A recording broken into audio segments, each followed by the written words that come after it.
but also if you're fresh before the silence, you're able to take more benefit from it. Otherwise, the tendency is to use the time for silence just to doze off, which is okay when you have time, but silence is actually something else. So, first step, just being aware that 99% of our time we're actually extroverts. And even when people say they're introverted, what's going on inside their heads is still related to everything that's been happening outside. And introversion is, again, very different. But the extrovert state just simply means that I'm constantly being stimulated by the things around me, sometimes without my choice, and sometimes very much with my choice, but it's just happening all the time. And so what's happening inside the soul is that my mind is generating thoughts continually. And this is why sometimes we get exhausted even without actually having done anything physical. But it's just that the mind has been so active and overactive. And so what I've seen, what I've heard, what the memories are, all of these things are just triggering thoughts non-stop. And the state of introversion, I'm actually now understanding that I have to let the world outside stay outside and not go into my head, into my boat.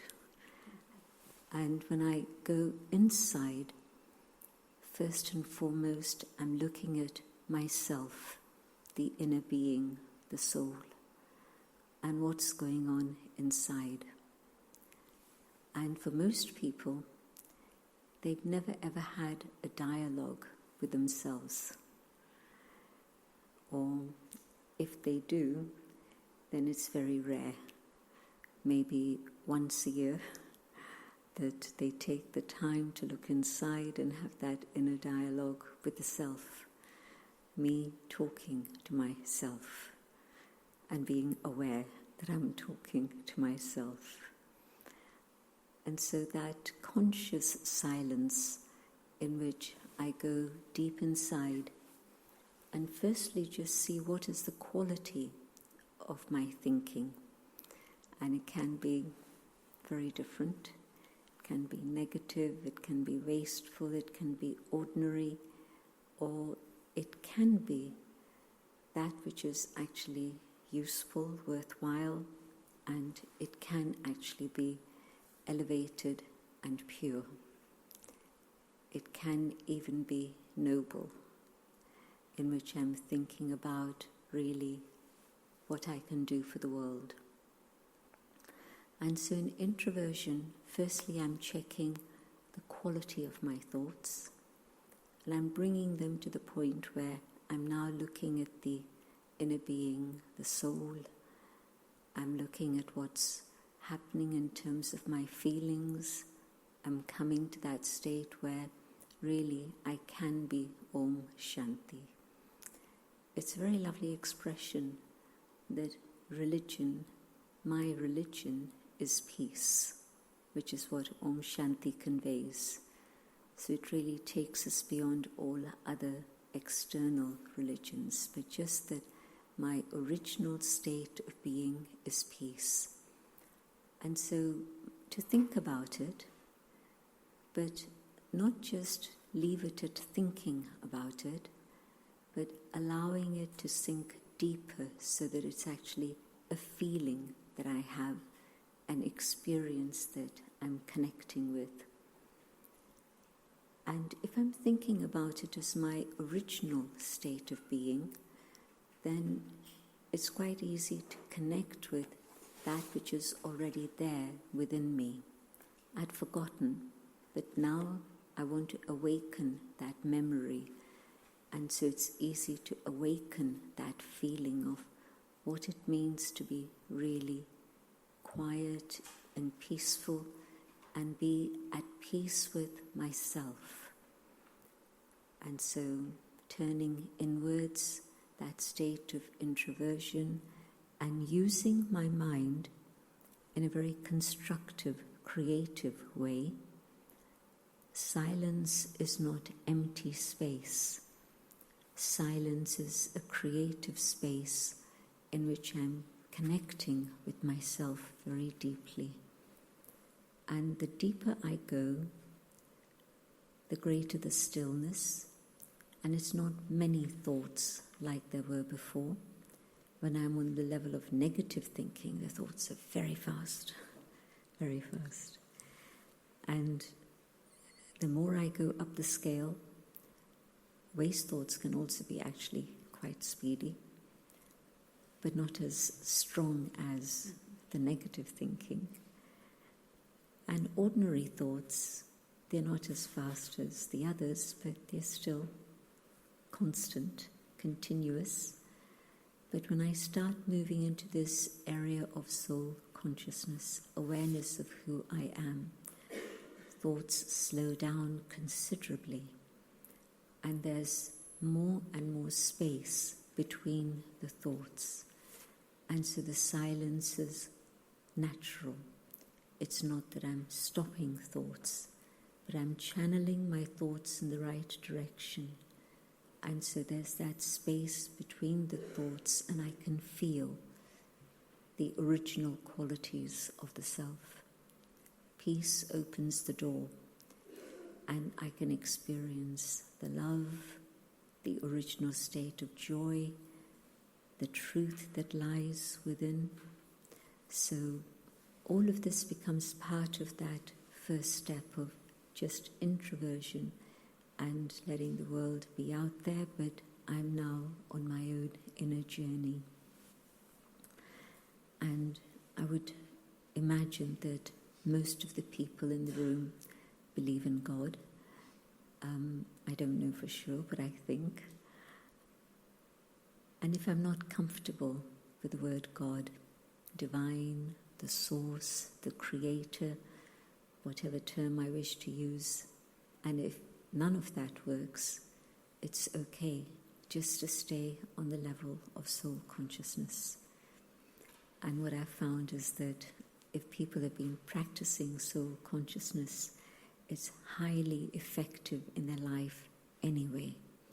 The time for meditation and silence is very powerful, but also soul consciousness brings a huge transformation in behavior, and so it's totally beneficial. But and also probably after some time, and it might not be days and weeks, it might be years, but it's okay, there comes a moment when I begin to be aware of another presence, and that's the presence of the divine. And I don't have to put a date about when I want to get there or if I want to get there. It'll just happen when it does. It's okay.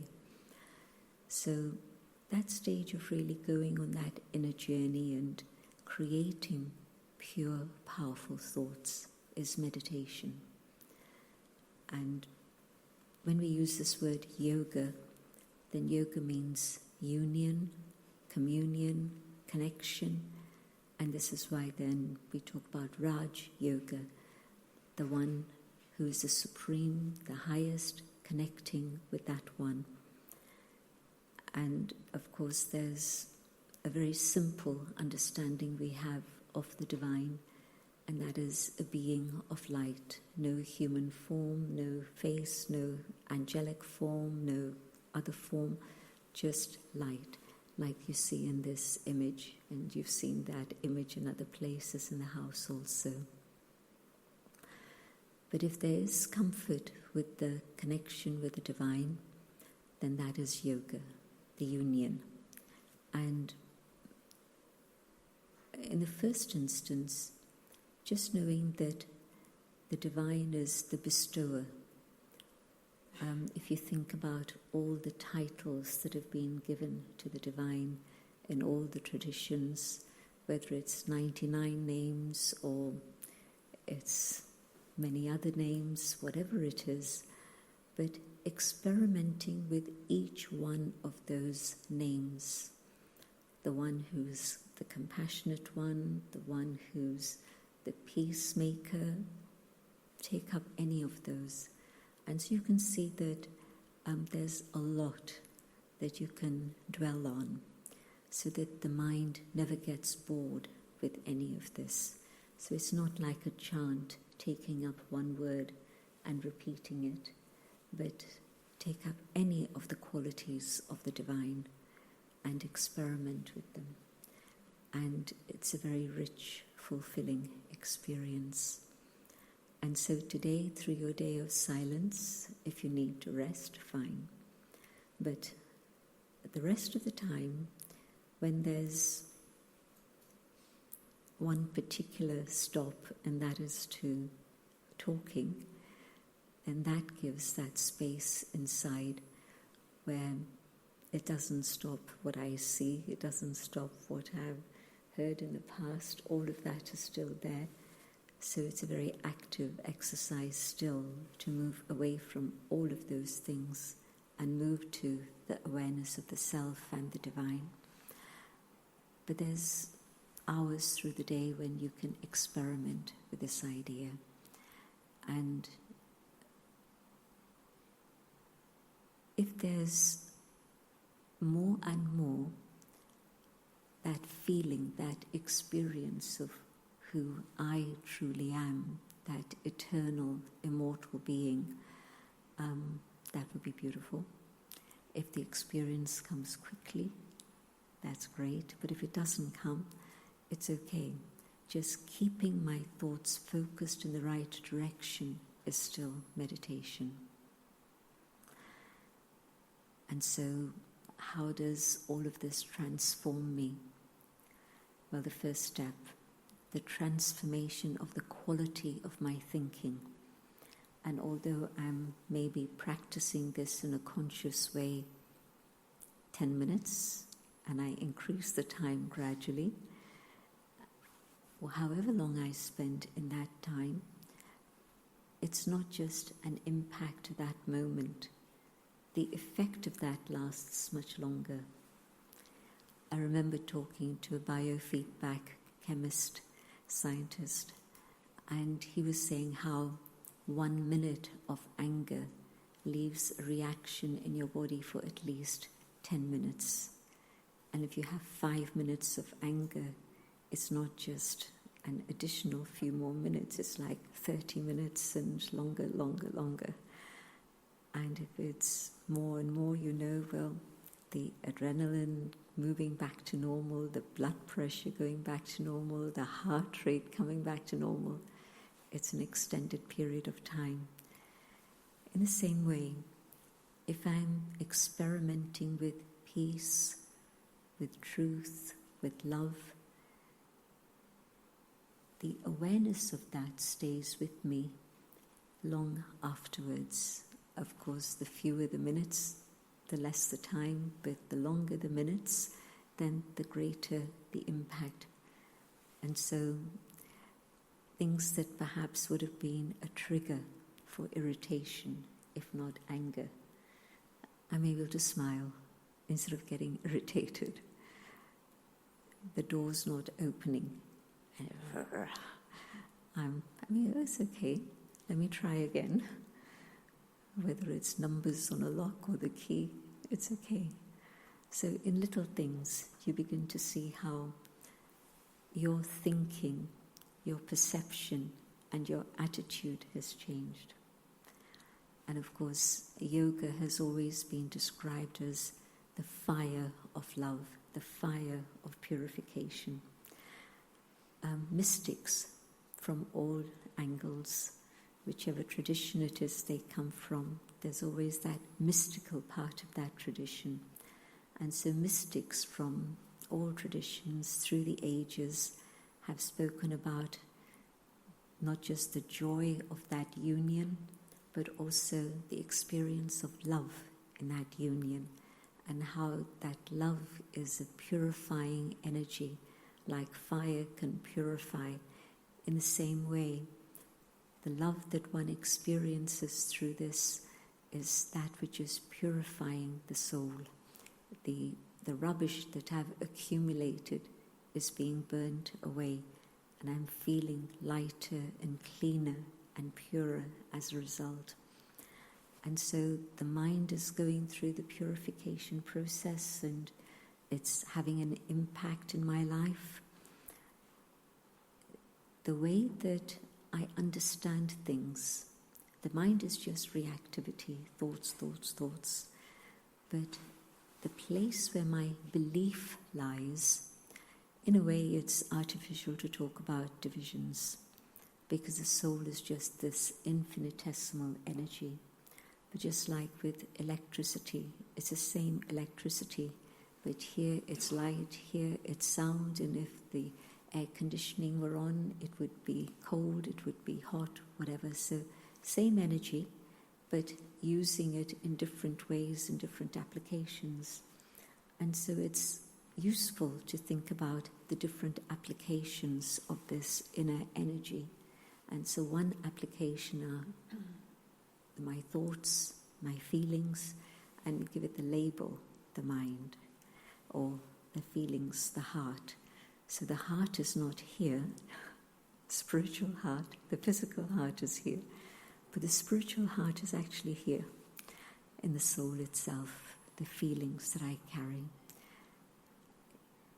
But yet, when I'm thinking about my beliefs, so my thinking day to day is different to my belief system and what it is I hold in myself as the guideline for my life.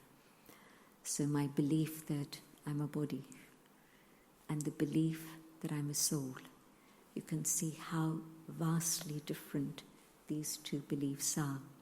And maybe I'm not yet at the point where I can actually believe that I'm a soul. But if I'm thinking about it and experimenting with it and reflecting on it, maybe I'll get there. But that aspect of the soul, that energy, at that moment we're using this term intellect, my understanding of something, not just what I'm seeing, but what I make of it. And so the buddhi, the intellect. And why I use the Hindi word buddhi is because intellect has this connotation of intellectual, which is totally different to what the buddhi is. So the buddhi, that aspect which is holding my beliefs and is making sense, making meaning, and helping me understand something.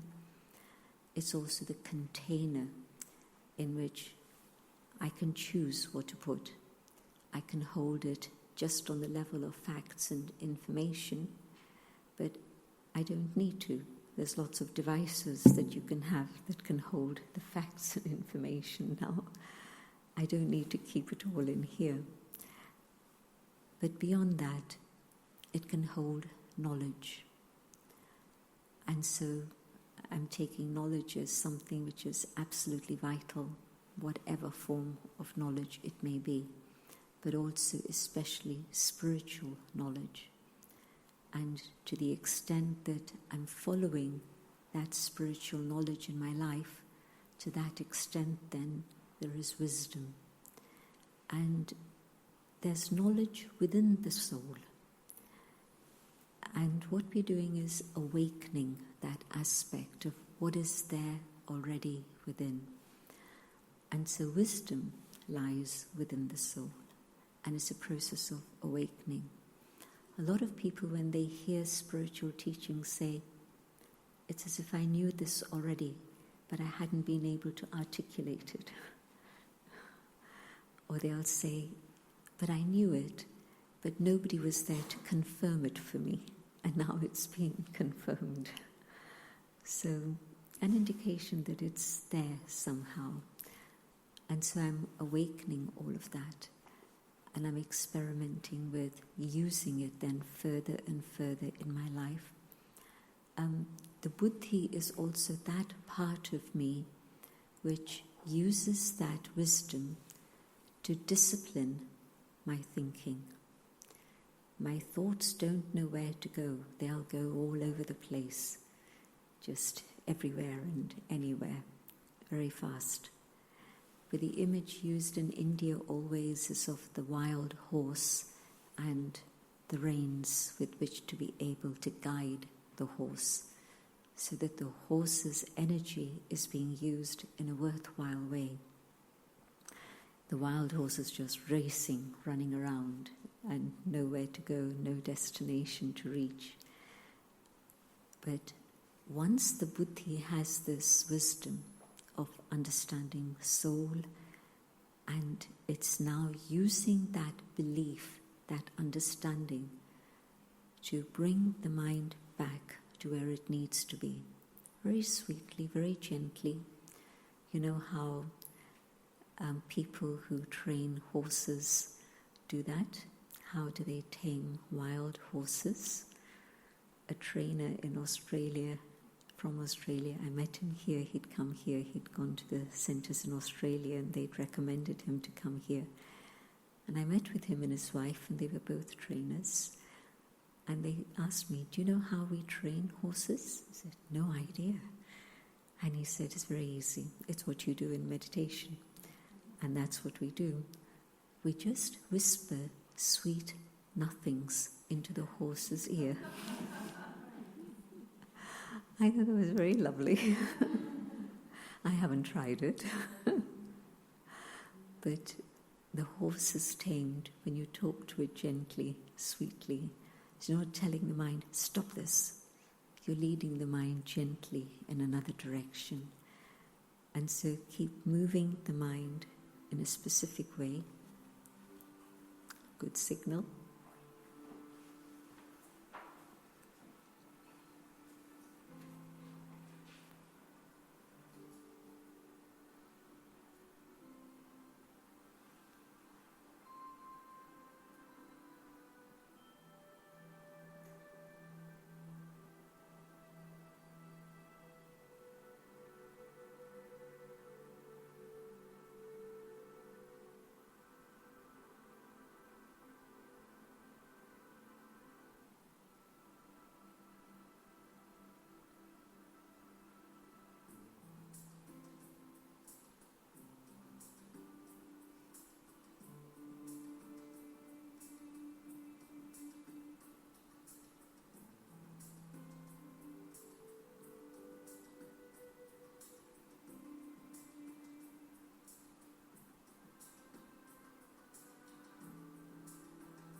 So a couple more things. Meditation is, of course, when you start practicing it, it's sitting down and focusing for however many minutes. But further on, it's something that you can do anywhere, anytime. So you're sitting in the car, you're sitting in the bus, you're sitting on a train and on the plane, and you don't have to close your eyes, you don't have to sit in a particular posture. It just simply depends on what's going on inside, and you're moving your thoughts in that specific direction. And so as you walk, as you move, as you eat, as you do all the things that don't require your input with the brain, just let yourself gently think about the soul, your values, the inner being, the divine, and let it become part of your life in a very, very natural way. And yes, it still means you have to give time. First thing in the morning is best, and evening time, both together. But make it as natural as possible and use the time today in that way, very, very naturally. This is why we meditate with our eyes open. Sometimes when we are doing meditation commentaries, our eyes tend to close, but the purpose of this is to incorporate it within our daily life so that as we move around and meet people, we are seeing them as the shining star. We are not seeing other things, and our response to them is to that shining star, whatever their mood is, whatever their situation is, and however they come to me, my response to them will always be to that shining star. So it's really a big, big transformation. And of course the inbuilt habits that we have, the sanskaras, the personality traits that we carry, it's actually possible to change those, because the original personality traits are those pure ones. And then through time, we've developed other things, the acquired habits. But meditation means we're clearing out all the other stuff and allowing those original, pure, elevated sanskaras, qualities to emerge. And when I met Brahma Baba at one point, when he was giving me drishti, this vision of soul consciousness, we call it drishti. And at that time, it was a beautiful scene, but the most significant part was that at one moment I was seeing his face, and then everything seemed to merge into light. And then it was like I was seeing a star in his forehead, and that star seemed to be pulling the soul out of the body and going to a different place, a world of light, and experiencing a meeting with the divine. Very powerful experiences that really changed my life. And so I know how powerful drishti can be. And of course Brahma Baba by then had had 32 years of total sacrifice of life and total connection with the divine. But your drishti changes. Whatever people pick up, usually from your eyes, they begin to notice something else. The eyes are the window of the soul, and so you see things differently, but others see you in a different way also. And when we have the festival celebration tonight, it's an opportunity to experiment with that drishti in a very lovely way. So we'll be doing that later on today. But the last thing, we use this term mansa seva, which has two connotations. It means service of the mind and also service through the mind. And why I'm saying off the mind is because first I need to serve my own mind and clean it out. So I'm getting rid of all the things that are polluting me. So that's one aspect. But the other aspect, every time I meditate, I can actually send out those vibrations to whoever, whichever place wherever I know there's a need. And of course this morning, some of you would have heard about the earthquake in Morocco. So later on we'll have a short meditation together before we, or even the next traffic control time, share a few thoughts, sending out light and love to that place, to all the people there. But the thing is that you don't spend a full 3 minutes just doing that, but you hold that person who's maybe unwell and needs help. You just hold that person or that place for maybe less than a minute.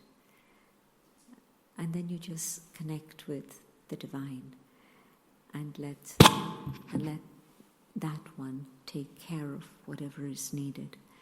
Otherwise, I'm just getting caught up again with the situation here, whereas I need to be up above so that that light can reach wherever it's needed. But the other thing that somebody also mentioned is that the world leaders are gathered together in India at this moment, and they'll make decisions that are going to impact everyone. And so sending them that light is important so that they move things in the right direction. So Mansa Seva, even if I can't do anything else, the best that I can actually do for others is sending them that light and love from the divine. Thank you.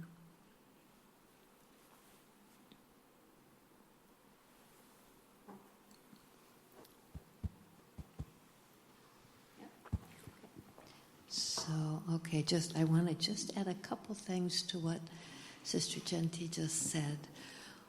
One is that yesterday she spoke about a clean heart, right? About having your heart clean. And that's another thing one can do in silence, is to really look at your own heart. If there's something in there that it's time to let go of, a hard feeling about something, a persistent disappointment about something, something you've been carrying for a long time, this is a great time to go ahead and let that go. And then use the method that she was talking about, connecting to the divine. Let that light just clean the heart. Because then whatever you do from that clean heart will have those elevated vibrations. And the only other thing is, some of you may have an existing spiritual project. You may be working on forgiving someone or letting something go, moving on, releasing something, etc. You can also do that in this time. You can revisit your own spiritual project and go ahead and finish that work, because you're in a space that's dedicated to that. The people in the house are committed to your silence. They are also keeping silence. So you've got the vibrational setting and the spiritual setting to support you as you're doing that work. So just check inside if there's something you've been at work on yourself